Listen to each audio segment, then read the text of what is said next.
déjà, j'espère que vous allez bien, dans un premier temps. Et ceux qui n'ont pas eu le temps d'aller prendre un café ou un thé, c'est dommage. Mais ceux qui ont eu le temps, enfin en tout cas ceux qui ont du thé là, j'espère que vous allez aimer déjà.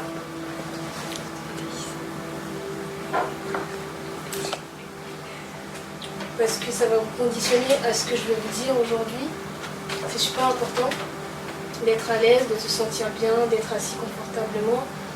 Ça contribue à votre bonne humeur, à votre bonheur. Et d'ailleurs, quand on tape bonheur sur internet, c'est pas forcément la définition qu'on y trouve. On va le voir sur Wikipédia ce que ça dit.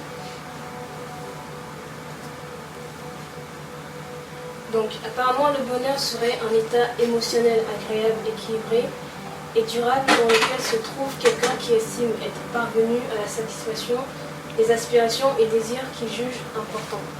Il perçoit alors sa propre situation de manière positive et ressent un sentiment de plénitude et de sérénité.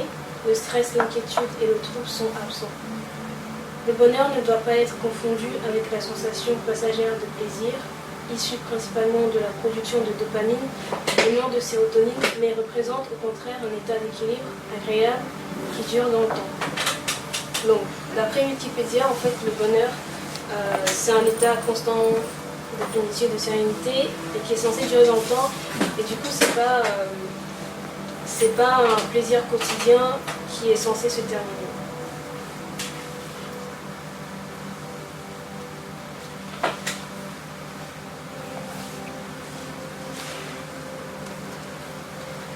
Être parvenu à la satisfaction des aspirations qu'il juge importantes.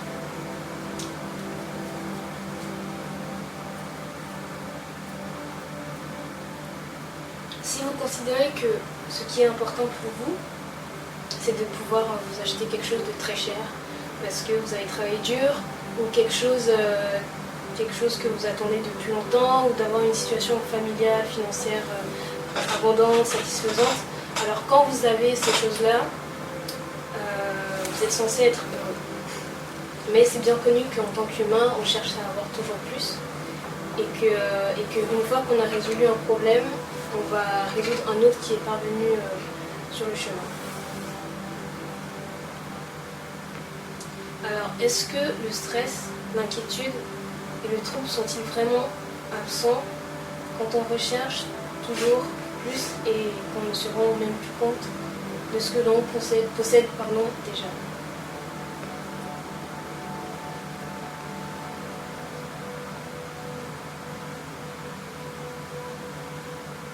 Moi je crois que déjà pour être heureux, il faut savoir faire la différence entre ce qu'on est vraiment et notre situation. Donc, ce qu'on est vraiment en tant que personne et ce qu'on dégage, notre je sais pas, situation financière, peu importe familiale.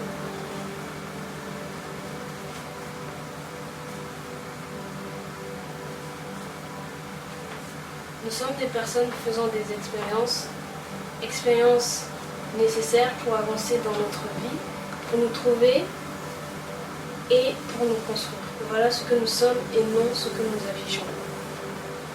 Bien sûr, les deux choses peuvent être liées. Notre situation financière, familiale peut être liée à nous, enfin, c'est lié, mais c'est pas forcément. Enfin, c'est quand même des choses qui sont bel et bien séparées. J'aimerais bien qu'on revienne sur le mot parvenu, qui pour moi insinue une sorte d'accomplissement, comme quoi le bonheur en fait c'est quelque chose qu'il faut absolument atteindre, c'est quelque chose qu'il faut qu'on vise tous. Et qu'une fois qu'on a atteint le bonheur, et ben on est censé être heureux. Et en fait, une fois qu'on a atteint le bonheur, en fait, tout est accompli. On n'a plus rien à faire. Voilà, tout est fini. Voilà, il n'y a plus rien à faire.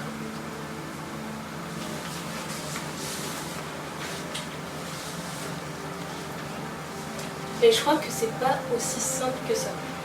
Que le bonheur, c'est pas forcément c'est pas tout ce que je viens de dire, c'est pas ça. Et je crois crois surtout qu'on se trompe réellement sur la définition du bonheur.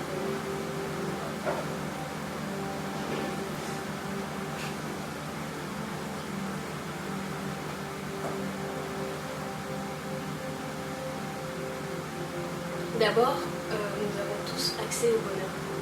C'est en nous. Et pour être sûr d'avoir des moments de bonheur, mais surtout des plaisirs constants dans le temps, en fait, on a besoin d'hormones qui sont liées au bonheur et au plaisir. Donc, on a besoin de la dopamine, de la sérotonine, l'ocytocine et l'endorphine.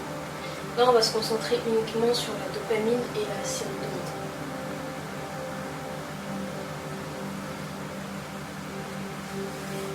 La dopamine est un neurotransmetteur, c'est-à-dire une molécule qui transmet des informations entre les neurones. C'est également l'hormone du plaisir immédiat, de la récompense, de la motivation.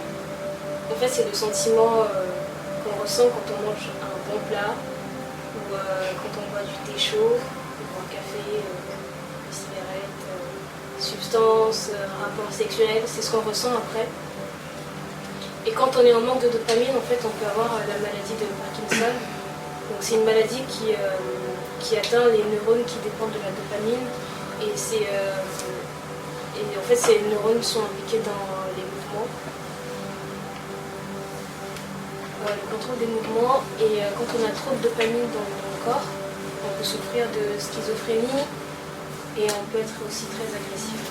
Du coup, il faut arriver à faire un juste milieu avec la dopamine. Et la sérotonine,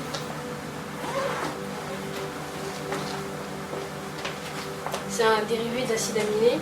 Donc les acides aminés, c'est ce qui constitue les protéines. Et la sérotonine, c'est super important parce que ça joue dans la joie de vivre, l'humeur. Et en fait, si vous n'en avez pas assez, vous pouvez souffrir de dépression. Vous pouvez avoir des troubles alimentaires, de la mauvaise humeur, des troubles sexuels, ça n'a pas assez de temps.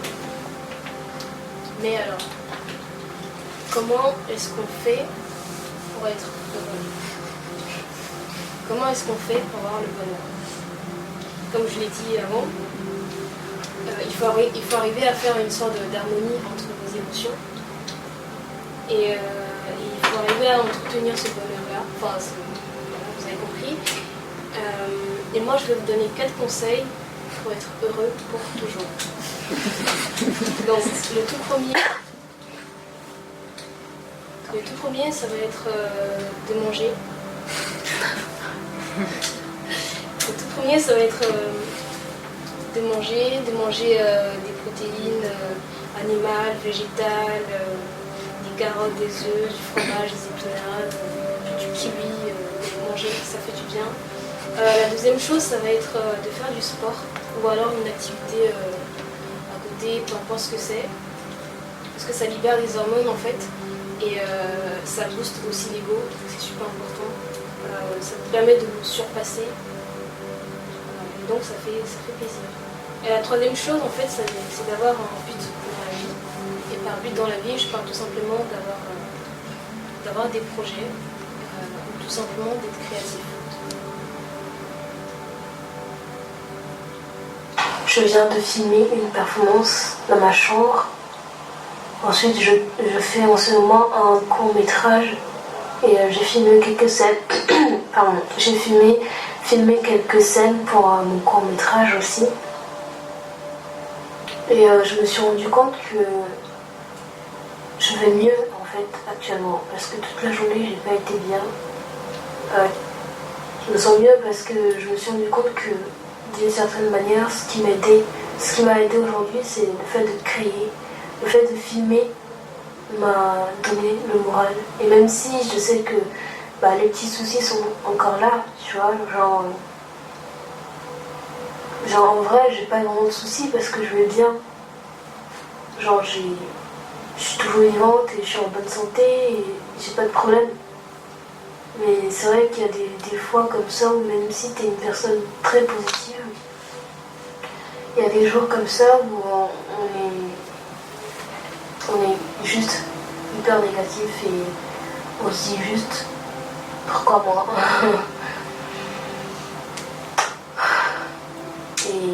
Mais ça va parce que j'ai l'impression que la créativité est un bon remède contre la déprime. En tout cas là je me sens mieux et je pense que c'est l'essentiel.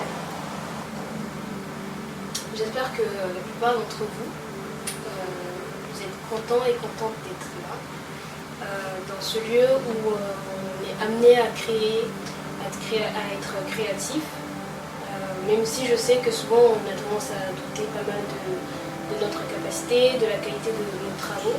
J'espère quand même que vous êtes contents quand vous créez un projet et que ce projet prend vie et que ça vous rend tout simplement heureux et heureuse.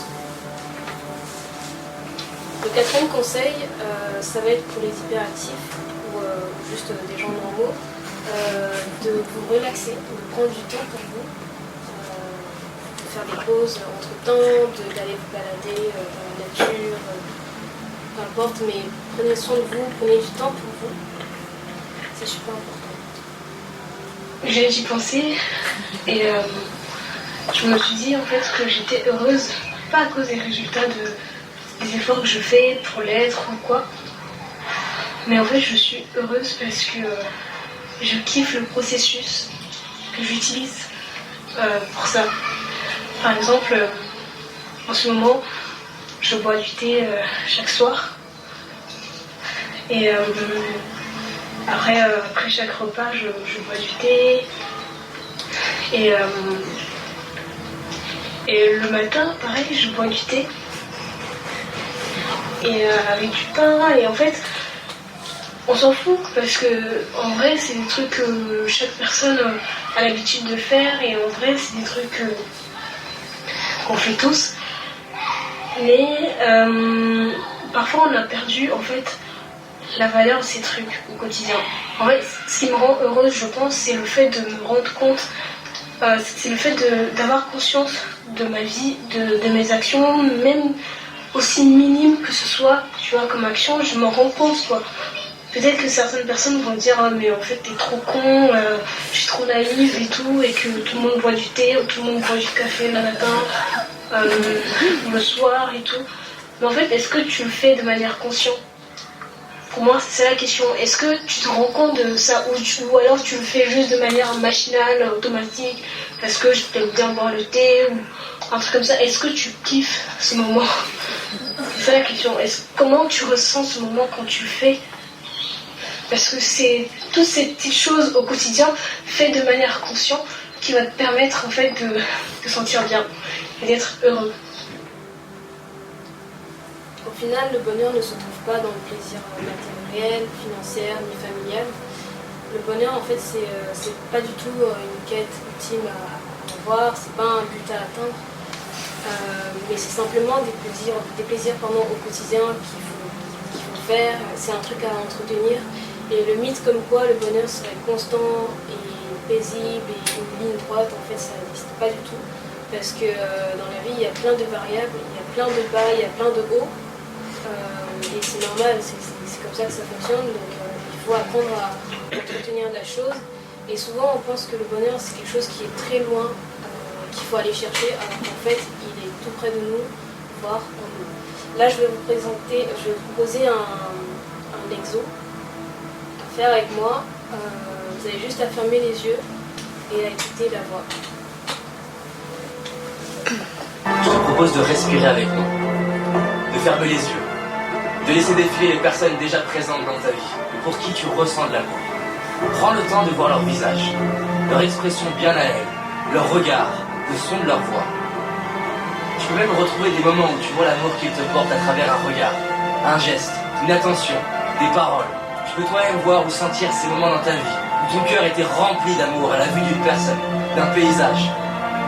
Retrouve comme ça te fait du bien de sentir cet amour qu'il y a déjà en toi. Tu peux ouvrir les yeux et sache que tu mérites de t'aimer tel que tu es et que tu comprennes ou non, tu es aimé toi aussi. S'il te restait 24 heures à vivre, qu'est-ce que tu ferais? Les gens répondent souvent qu'ils réaliseraient la chance qu'ils ont et ils diraient à leurs proches combien ils les aiment. Pourquoi attendre le dernier jour de notre vie? Alors décidons de profiter de notre vie maintenant, d'ouvrir nos cœurs, de dire merci. Maintenant. Merci.